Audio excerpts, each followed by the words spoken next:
Hello and welcome to this Rolls Battery webinar. Appreciate everybody coming.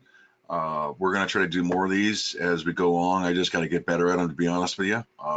I respond better to crowds than I do looking at a computer screen. My name is Steve Higgins. I'm the Technical Services Manager for Rolls Battery. I came on to start working for Rolls about 7 years ago.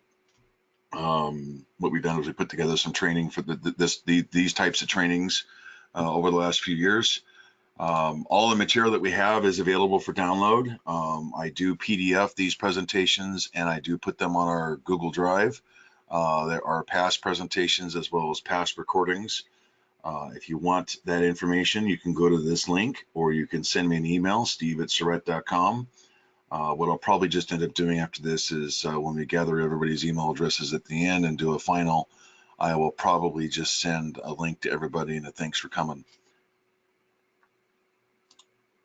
Couple of housekeeping items. We try to keep these short, try to keep everybody engaged. Typically 30 to 40 minutes with Q&A sessions at the end. That's when we'll unmute the microphones to a point, depending on what kind of feedback we get. If you look at the control panel, there should be a questions or a chat pane. If you want to type your questions in there, we can address them as we go. We will have a question and answer session at the end, so if you want to type your question so you remember what it is at the end, we can wait for that. It's fine by me. If you don't have access to the chat pane, just email me at steve@surrett.com and I can respond to your questions. Or if you come up with a question later on, I can respond to it later on. So basically what we're going to talk about today is determining charging settings. This is a 3-part webinar because frankly, it's not something that we can do in less than an hour because there's a lot of technical information that is required or that we're going to talk about. Some of the topics we're going to cover solar controllers, we're going to cover wind controllers, hydro controller settings, and specifically in inverter charger settings. And of course, there's a bunch of other settings that go on with inverters and charge controllers that really have no measure or no, a lot of people ask me, certain settings, and we'll get to those. They call up and they ask us about them, and it's not really a setting that most battery manufacturers care about. Matter of fact, it's an inverter-based setting, and most times these settings that we're going to talk about are settings that aren't really necessary. So we're going to talk about battery temperature compensation and its importance. And of course, we'll talk about, this will cover primarily flooded AGM gel and our new LFP line, the lithium iron phosphate.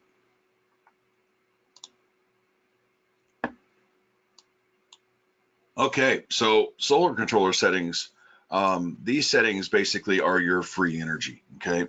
Once you buy a solar panel, there's really no maintenance other than cleaning the panels. There's no additional cost, like if you're running a generator, a diesel, propane, or natural gas generator, and there's no maintenance like a wind generator or a hydro generator. You've got to clean, you got to pull it apart, clean it, and then put it back together again on a yearly basis or taking care of things. Try to maximize the amount of solar that you have versus your charge controllers. I see a lot of times when people have over maximized, where they've taken a 80 amp charge controller and they've got 8,000 watts of solar panels connected to it. Realistically, an 80 amp controller, the maximum that you're going to get out of that controller is with about 4,800 watts of solar panels. Anything more than that, you're generally just throwing away solar panels. Weather matters. It's amazing to me in some of the phone calls we get. I got one last year, the fire season in Western British Columbia and Western Washington. I'm based in Seattle. Was so bad that we had weeks with smoke coverage or smoke clouds over the top of us, and people's batteries were suffering because they just, you can't get any. Your insulation goes from 700 to 900 watts per meter squared down to 200, 300, or 400 watts per meter squared. So that really affects the overall production. Just because you got 4,000 watts of panels doesn't mean that you're getting, or 4,000 watts of panels doesn't mean that you're getting full output production, because the angle of the sun and the everything, and the weather matters. That matters. You've got cabling. A lot of I've seen a lot of systems out there where people have hooked charge controllers. Instead of hooking them directly to the battery connections directly to the battery or directly to the battery bus bar, they're hooking them over on the inverter connections, or they're going 30, 40 feet away to a special bus and then back 30, 40 feet. And so you need to make sure your cabling is as short as possible. You need to make sure your cabling can handle the current, and you need to make sure that you're not inducing any kind of RF ground loops into the system by connecting it where it shouldn't be, where your cabling shouldn't be connected. Tracking arrays, generally tracking arrays will give you that long 0 to 8 hours of good sun. That'll give you your good sun. Because basically tracking arrays tracking it. Most trackers are expensive. You're talking $2,000, $3,000, $4,000 for less than 120 square foot of panels. And so a lot of people don't use tracking arrays, which is understandable. But when you have a stationary mount array and you're living in, say, Western Washington or Northern Canada, or you're in a place, or you're in the woods where you have a certain window, you need to maximize how much solar that you're producing into those situations. A lot of people think that just because they have solar, they've got 7, 8 hours of decent sun. That's information that you've got to definitely talk to your clients and your customers about, and make sure they understand that just because you've got solar panels doesn't mean that you've got 10, 12 hours of charging capability.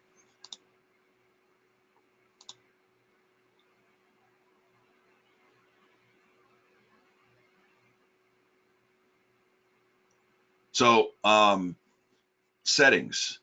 The settings that matter, especially for a solar controller, and this is generally across the board, and I'm trying to make this as agnostic as possible between the manufacturers, because some manufacturers have some settings while other manufacturers don't have those settings. So I'll do my best not to name names, but I can't promise that.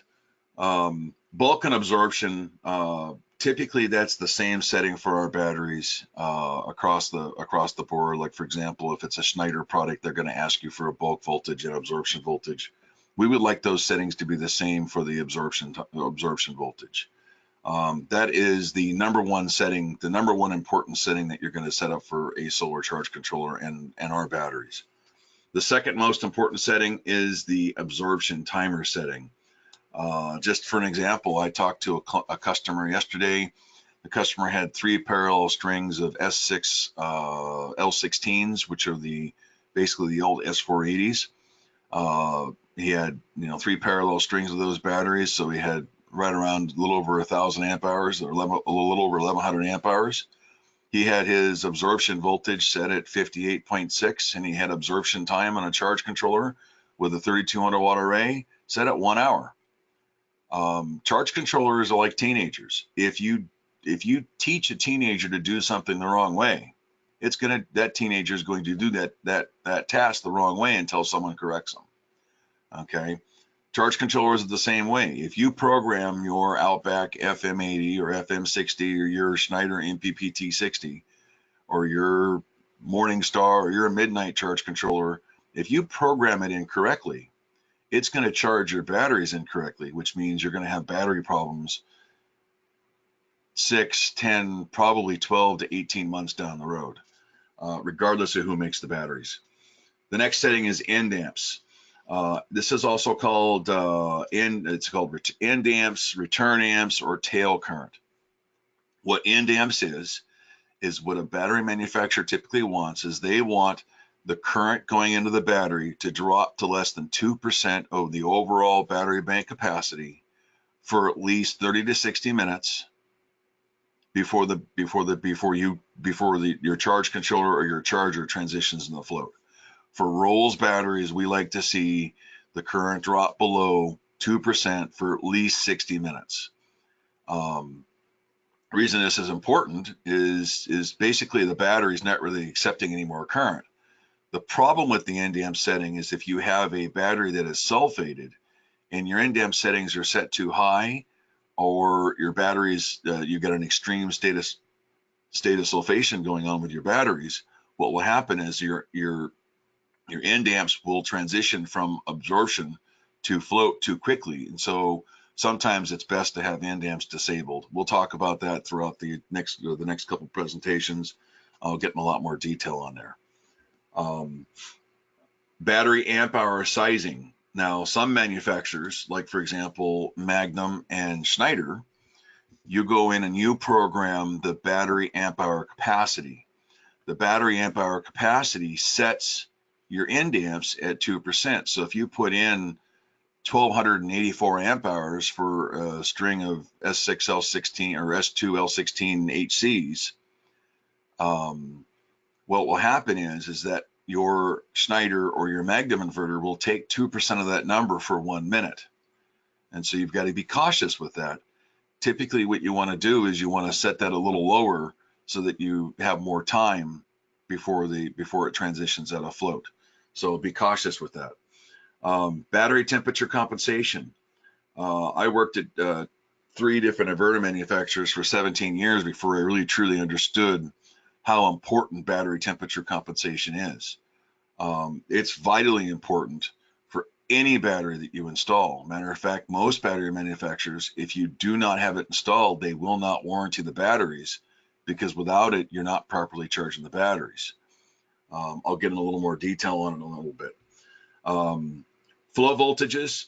Flow voltage is a semi-important setting. The problem is that in most solar applications, most customers, even today, don't have enough solar that there really truly should be in float. For example, if you have a 1,000 amp hour battery bank,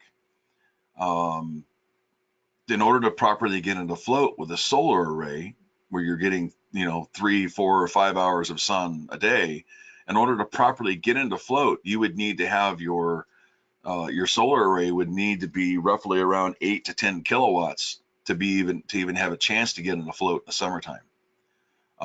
You want to get your absorption time under 3 hours, and the only way to do that is to have be in that 15 to 20% of the C20 rate. Equalize voltage and time.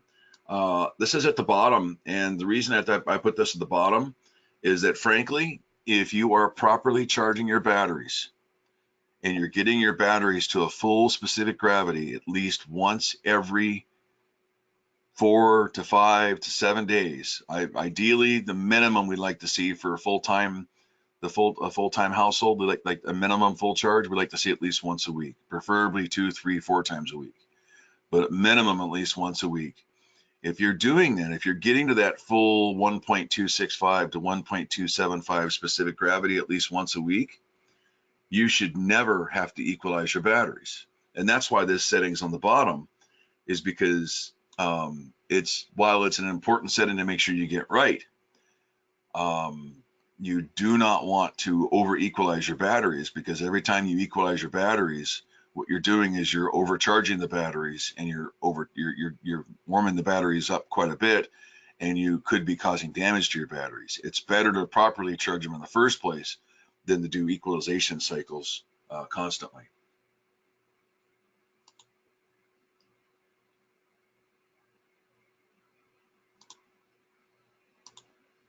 Okay, so wind and hydro, or dump and diversion controller settings. Now, when it comes to wind and hydro, bulk absorption, of course, are important.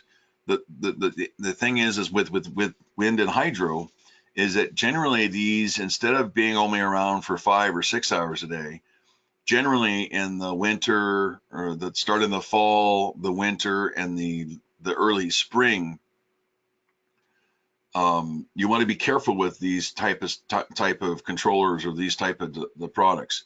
Morningstar makes some of the best diversion dump load controllers out there, and that's the only way you can really regulate most of these wind and these hydro controllers. at least in the past. Now I've heard some manufacturers are starting to come out with better MPPT style controllers for wind. Honestly, I've been out of that game for so long, and I don't keep up with it much. But it's important you make sure you get your bulk and absorption settings right. And typically for wind and hydro, you typically set your bulk and absorption voltage for just under your target, either 0.2 or 0.4 of a volt under your target. And then you set your diversion loads or your dump loads for your max target so that you're not over voltaging the batteries for 12, 16, 18 hours a day, especially in the wintertime. Again, float voltages don't mean a whole lot in this because most of these are small enough that you're never really gonna be floating the batteries. And wind and hydro, at least wind is not really something that you want to try to do in equalization with. You're going to want to do equalization with a generator, or maybe if a main solar array, if you've got sun on a particular day. So to get into some of the specifics, again, this part one is we're talking about the general settings. We're going to get definitely into calculations and stuff on part two tomorrow. Solar controllers, bulk and absorption voltages for Rolls product are the same. So if your bulk voltage is 60 volts, your absorption voltage is 60 volts. It doesn't give you any benefit to run your bulk voltage at 58.8 and then absorb at 60, or in the reverse, which I see a lot. Set them both. If you've got a Schneider controller or you got a Midnight that's asking about bulk and absorption voltages, set them the same. If you're setting them for 2.45 or 2.5 volts per cell, that's where you want to set it. So generally on a 4 to 8 volt system, your bulk and absorption voltage on a Rolls battery is going to range between 58.8 and 60 volts. Okay. Why the difference? Is the reason that we post that difference is that we specifically don't know how you or your client or you are going to use that system. And so there is no one magic bullet. If I took 100 clients, if I took one system and I installed that one system in 100 different clients' homes, I'm going to get 50, 60, up to 70 different programming variables depending on how that specific client uses that system. Okay. And so there's no one perfect answer.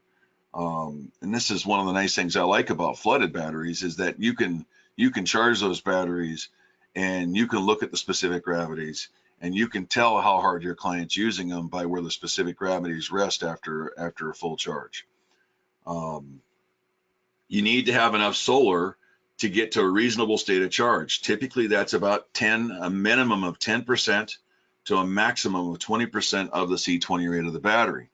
So if you're going to use 2 parallel strings of S6L16HCs, which would be an 890 amp hour battery, I'm going to want at least 90 to 180 amps of current in that bulk absorption stage so that I can get those batteries to a full 100% state relatively quickly.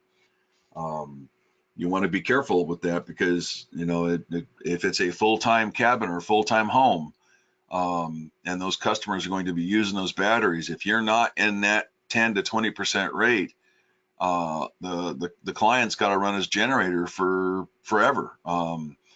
Just an example of the client that I talked to, the customer I talked to yesterday, they had a 30 or they had 3 parallel strings of S6L16HCs. Actually, no, the S6L16s. So they had roughly 1100 amp hour battery bank, but they only had 3000 watts of solar, and this was at 48 volts.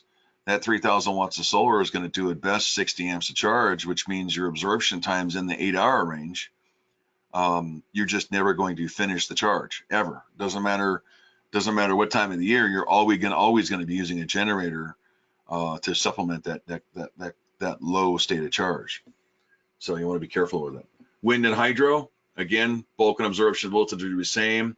The difference I would have for wind and hydro would be if my solar controllers are set at 60 volts, I'm going to set my wind and hydro to 58.6 or 58.8, just one tick underneath of it. Yes, it's probably never going to fully 100% charge those batteries But what it's going to do is it's going to absorb those batteries at the high voltage for a long time, and it's going to allow current to flow. So it's a trade-off. You don't want to go too high, because if you go too high, and you definitely have a problem, you got to give room for your dump controller to work. So just a little bit, just a tick under those settings is what I would go with those. Inverter charger settings. Well, this is not free energy, because whenever you're using your inverter charger, you're having to run a fossil fuel generator, gasoline or diesel or propane or natural gas generator.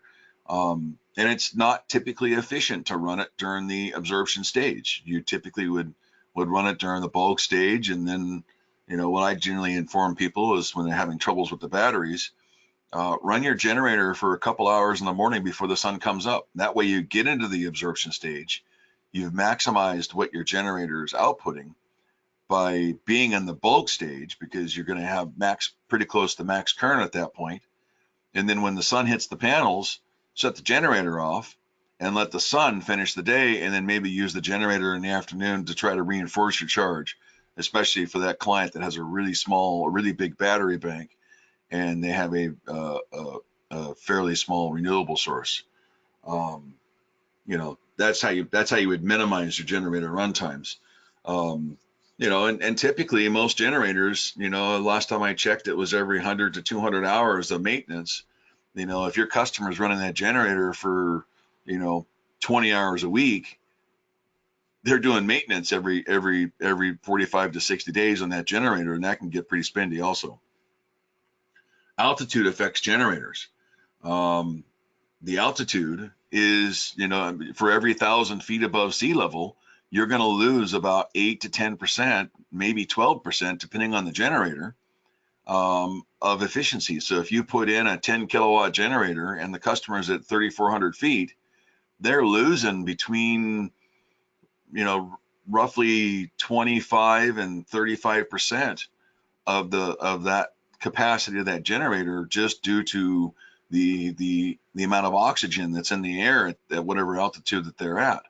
So you want to be careful with that. You want to make sure they understand that. So most generators are sized for 1.5 to 2 times of the inverter capability, because you want to be able to run your inverters in pass-through mode, and you also want to be able to charge your batteries at the same time. One of the mistakes I see a lot is people will go in and put a 8 kilowatt inverter in, and they'll put a 6 or 8 kilowatt generator, and then they won't understand why they have to back off their loads when they're running their generator to charge the batteries. I had one guy a couple of years ago. He had a little Honda 3,000 watt generator connected to a radiant inverter, and couldn't figure out why his batteries were never getting charged when he was running his generator. And it was because all the loads in the house were running up. We ended up, over the phone, I had him shut off his main breaker to the house. As soon as you shut off the main breaker, the inverter started putting current into the batteries. So you want to make sure your clients are definitely advised that what can and cannot affect generators. Lastly, cabling.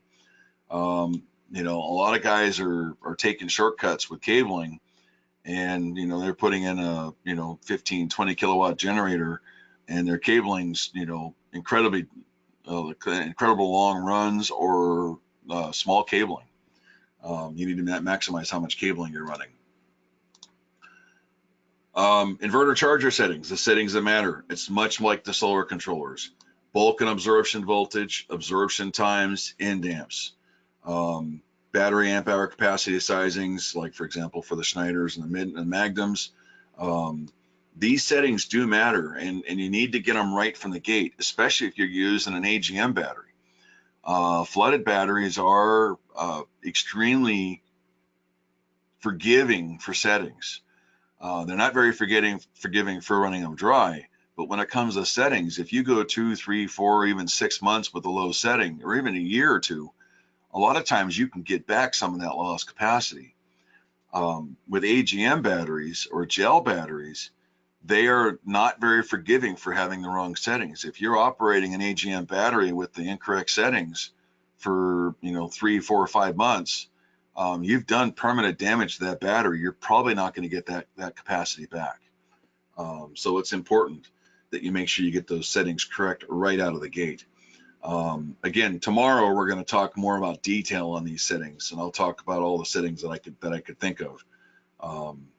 So we'll get more into that. Bulk and absorption voltages. You know, typically you're going to have 2 to 4 volts between the wind controllers and the solar controllers. I will if I'm going to set my solar controller at 60 volts, again, I'm going to set my inverter chargers down to about 59.6 to 59.8.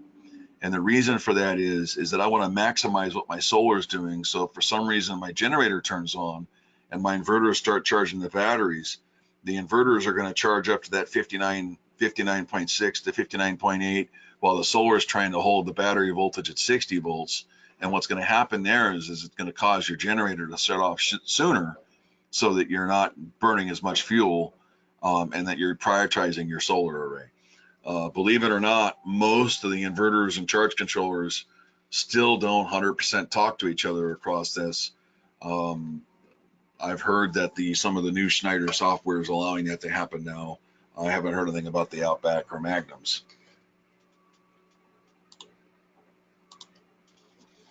So the next thing we're going to talk about is battery temp sensors. Typically I do this in front of a room of, you know, between 15 and 100 people, and I'll ask this question to everybody. And it's amazing to me that a lot of people get this question incorrect, or get the answers incorrect. The purpose of a battery temp sensor is to adjust the charging voltage depending on the actual temperature of the battery. Okay.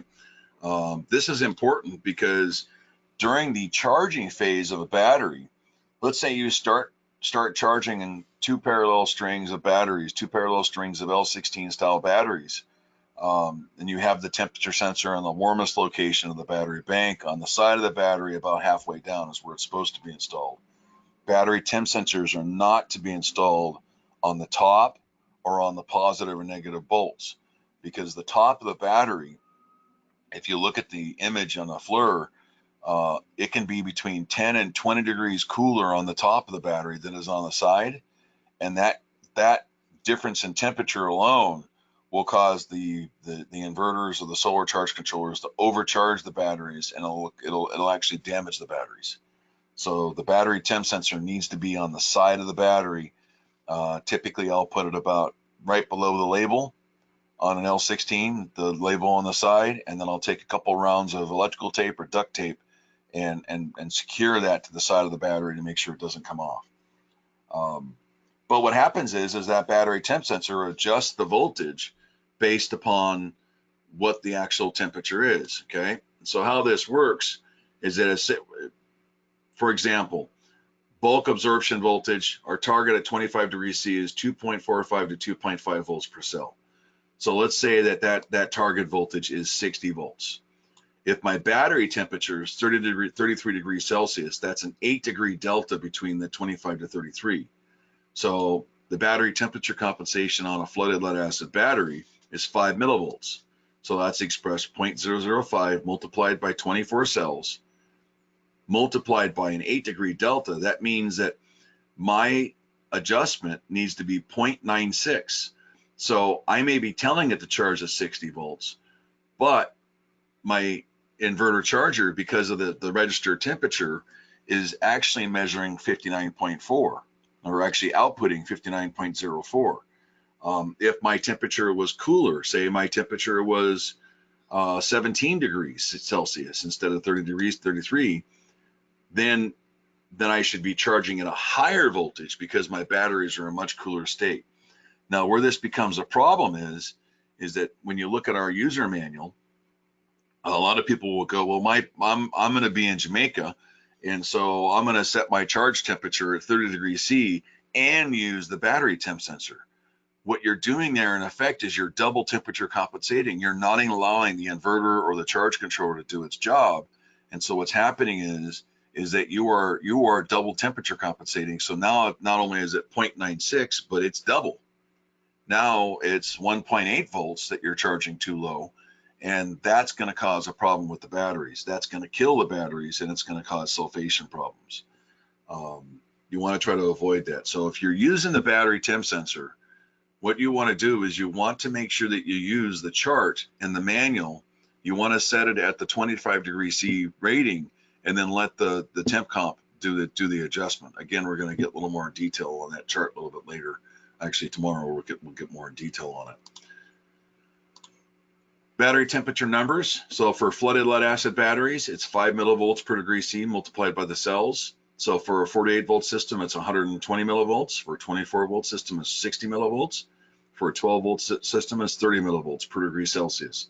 AGM and GEL, it's the same thing, 96. So for example, one of the inverters that's pretty common with this is the Schneider product. If you go under battery setup, it's set up on defaulted at 108 millivolts, which I'm not sure where they got that number at, but that doesn't correspond to any flooded AGM or GEL. They're just probably trying to get it close because they don't know what type of battery the customer is going to use. So if you have a Schneider inverter, you're going to set that. If you have a Schneider inverter on flooded lead acid batteries, you're going to set that at 120. If you're using GEL batteries, you're going to set that at 0.72. Some of the other products out there, like I think Victron's doing it now, and I think maybe Midnight's also doing a temperature compensation number, kind of like Schneider. Companies like Outback, you're stuck at 5 millivolts per degree C per cell, regardless of the battery type you use. So that could be a problem, especially when you're using AGMs or GEL batteries with some Outback products. Some of the other settings that we see out there, battery efficiency or battery charge factor, okay? Basically, this is the round trip efficiency of the battery charge. Most inverter manufacturers, not to pick on anybody directly, but Outback has the FlexNet DC. Their battery charge factors defaults at 94%. There is not a lead acid battery, sealed or vented, AGM, GEL, or flooded lead acid that will perform at 94%. That just doesn't exist. Most lead-based batteries, that setting should start at 80%. Typically, what I'll do is after 2 to 3 years, I will drop that percentage 1% per year, because as the batteries age, they become less and less efficient. And so you need to account for that. So you want to be careful of that battery efficiency or battery charger factor. You want to make sure, you know, if it's a say a lithium ion or a lithium iron phosphate battery, like a LiFePO 4 battery, I'm probably going to have that in that 94, maybe 96%, because those batteries charge very efficiently. You can typically discharge them and charge them at the C1 or C2 or C5 rate, depending on the lithium, depending on the battery you're dealing with. Our LFPs, you can charge and discharge at the C1 rate all day long. And so what I would do is if you've got an Outback FlexNet DC with one of our lithium batteries, then I would have it set at 97, 96, 97% at the most. Low battery cutout. I guess this is kind of a low battery cutout, generator start and stop, rebulk and float. These are kind of pet peeves for me. They are not battery settings. While low battery cutout has a battery setting, typically low battery cutout is set at 1.75 volts per cell, which means on a 48 volt system, it comes defaulted at 42 to 44 volts. Okay, that is way too low typically for a low battery cutout. And to understand what low battery cutout does is low battery cutout, when the battery voltage reaches that low battery cutout voltage for either a predetermined time or a programmed time, typically it's 5 to 10 minutes, maybe 15 minutes, depending on the manufacturer. Low battery cutout shuts the inverter off. It does not disconnect the inverter from the batteries.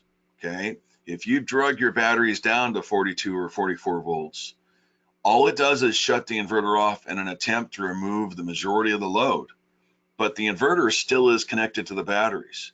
Any device that's still connected to the batteries is still drawing a small amount of current from the battery bank. It's not physically isolated from the battery bank. So if this is in a cabin in, say, December, and you're not out there until May, what ends up happening is the system goes to low battery cutout, charge controller shuts off, the inverter shuts off, everything shuts off, but the inverter, everything's still connected to the battery, and it might be 3 or 4 months before you still show up at the show up there. You might show up and the battery voltage might be 0. Okay, and so this is where monitoring is very important, especially if you're going to leave a system on that's out in the woods that people don't go to very often. You need to make sure that you set this high enough so that the batteries can self-protect. But if you go, but you probably also should set in there a secondary relay to open up that breaker to completely isolate the system from the batteries. Because if you leave it connected to the batteries at that low voltage, even a small 10 watt or 20 watt load, 24 hours a day, 7 days a week for 2 or 3 months is probably going to kill the batteries. Just this week, I got an email from a guy who has a set of a customer who had a set of batteries, of AGM batteries up in British Columbia, that this happened. Went to low battery cutout. The batteries went down to below 10 volts.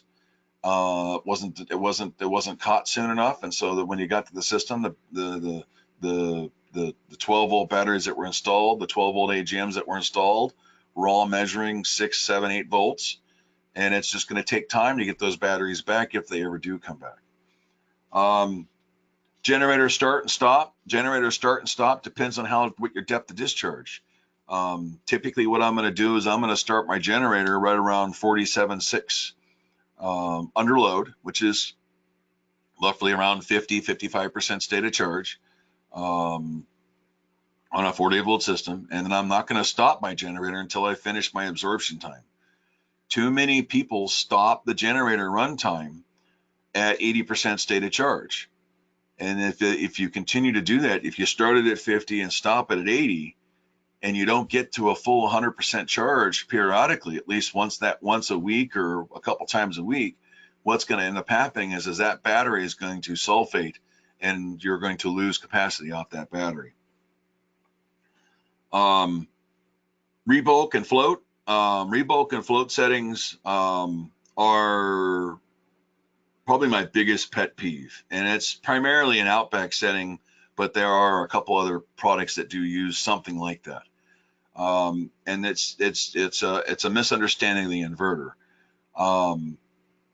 What rebulk and refloat does is that when you are connected to say a grid source, and before grid source, when it finishes the absorption stage, it doesn't go into float, it goes into what's called silent mode. Shuts the charger off, AC is still connected, and the battery is let to rest. It's a resting period for the battery. So the battery voltage will slowly drop, okay?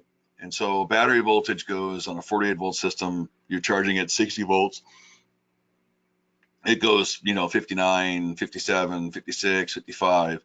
When it hits the rebulk setting or the refloat setting, it will either rebulk the batteries or refloat the batteries and then go back into silent mode, okay? This setting has absolutely nothing to do with the batteries. It's all an inverter case. The other thing is if you are off grid, when you shut your generator off, you shut your generator off at the completion of the absorption time, hopefully. You don't have time to ever hit a rebulk setting or a reflow setting, so the setting is absolutely worthless in an off-grid system. Those settings are specifically meant to be used in a grid-connected backup type system where you're rebulking or refloating the batteries based upon where the silent mode has taken the batteries down to. And that goes to my big presentation when I start talking about system sizing. That all goes to making sure you understand the products that you sell. These settings here, these 1, 2, 3, 4, 5, 6 settings, actually 5 settings. These settings here, I get 8 to 10 emails a week and probably 5 to 6 phone calls a week of how to set them. And it's just from end users to installers alike. It's just a misunderstanding of the product that you're selling.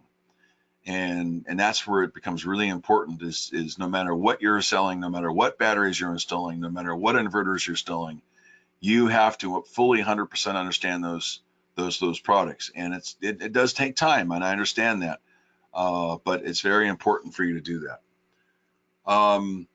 Last but not least, if it's a battery-based system, site follow-up. Too many guys are orphaning solar systems out there. They install it, they collect the check, and they drive away, and they never follow up the customer. And that's a blemish on the solar industry as a whole. You know, again, of the 40 to 60 phone calls I answer a week, I would say 10 of them are, do you know of anybody that can help me, because my solar installer either doesn't want to talk to me because he's a difficult customer, which happens, or the solar installer went out of business, or the solar installer is too busy. That's where, especially for you end users that are listening to this, you need to understand, you have installed your own power system. You need to fully understand that system as well as that installer does, and you need to learn that system. So it's always a good idea to crack open the manual and start learning the system when you've installed it. So site follow-up is very important. It's real simple, you know, put a calendar appointment into your Outlook calendar, your Google calendar, and say, hey, you know, check up with John Doe in 2 weeks or 2 months after the installation, and have him check his specific gravities. Just follow up and call a customer and ask them if they've got any problems. A lot of times that helps for recurring business. It helps for solving problems, and it definitely will get you some feedback from your clients. So at this point, this is the end of part 1. We are going to do a part 2 tomorrow. And the part 2, we're going to talk about the advanced stuff. We're going to talk about the actual settings, the actual calculations, but this is just the primer for the settings. If you look at the handout section, we've got 3 handouts there, one of which is our current manual, the version 6 manual. And then I've also got the calculating settings part 1 and part 2. This is the white paper that this whole webinar is based on. So if you want to download those and take a look at those. Other than that, I'm going to go ahead and open up the mics here in a second. I don't see any questions typed into the questions yet, but I'm going to go ahead and open the mics and see if anybody has any audible questions. Hopefully they're all going to work.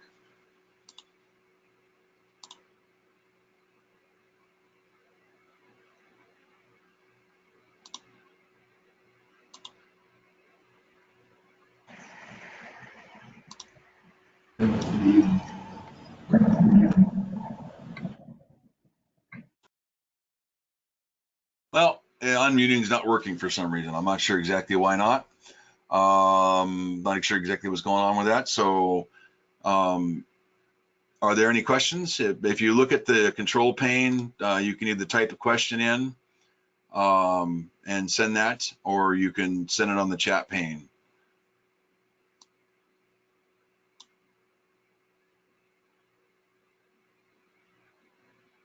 We'll give a few people. So tomorrow, later today, we are going to do this one. We're going to repeat this one again. And tomorrow we're going to do the second part of this. And then it's going to be a couple weeks before we get part 3 done. So part 2 is going to talk specifically about lead acid, our flooded battery settings. And then part 3 is going to be the AGMs, gels, and lithium iron phosphate batteries. So at this point, I don't see any questions posting. So at this point, I want to thank everybody for coming and listening to this. If you have any questions, feel free to send me an email. My email address is steve@rollsbattery.com. If you're really bored and you want to listen to this again, it'll probably be a little better one. We're probably going to do this one again in another couple hours, I believe. But other than that, have a good day, and hopefully I'll see you tomorrow. Oh, The we got a unmuting question. worked here. Can you go over No, the point on battery efficiency and charge factor? Okay. So on all flooded lead acid batteries, and I don't care whose they are, if they're Outbacks, and they're actually made by Intersys or Crown, Interstate batteries, Rolls batteries, Trojan batteries, Deca batteries, any flooded lead acid battery, any lead acid battery in general, you're going to have a setting. Like for example, Outback has the battery efficiency or battery charge factor. What that number is it comes defaulted at 94%. What that means is that the FlexNet DC will make a calculation. If you set it for 94%, what it's going to do is it's going to assume that there's 6% losses. So if you take out 100 amps, it's going to put back 106 before it thinks the batteries are full.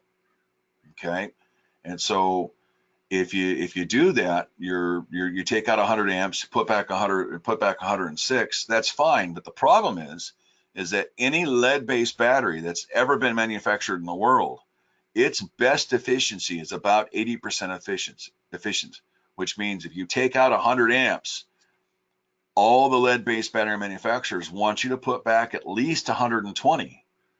Okay, so what that means is that to set that efficiency at that, to do that on the specifically for the Outback FlexNet DC, you have to set that at 80%. If you set that, if you leave that at 94%, what's going to happen is the Outback FlexNet DC is going to, you take out 100 amps, you put back 106, the FlexNet DC is going to see that as a trigger point, and it's going to think the batteries are full, and it's going to set your state of charge to 100% before your batteries are actually 100%, and that's going to cause a snowball problem where your customer thinks the batteries are full, so they go and shut the generator off, or they turn on extra loads, or they're not minding it, and what ends up happening is it will eventually kill your system. So for all flooded lead acid batteries, for all gel batteries, and all AGMs, that should start at 80%. And typically what I'm going to do is after the second or third year, depending on the overall health of the battery, I'm going to reduce that number by 1% per year. So starting year 3, instead of 80%, I'm going to set it down to 79%. Year 4, when I'm doing my maintenance, on year 4 maintenance, I'm going to set down to 78%. Year 5, 70%. Year 6, 76%, and so on. And what that'll do is, because batteries generally will get less efficient with age, typically after that first couple, especially 2 or 3 years, I'm going to start adding a little bit more current to make sure that battery stays at a higher point. On lithium batteries, typically that settings are right around 96 to 97, as high as 98%. But I would generally, like for example, if you're using an Outback FlexNet DC with our lithium option, I'd like to see that number right around 96, 97%, just to make sure that they do get to a full 100%. Did that make sense?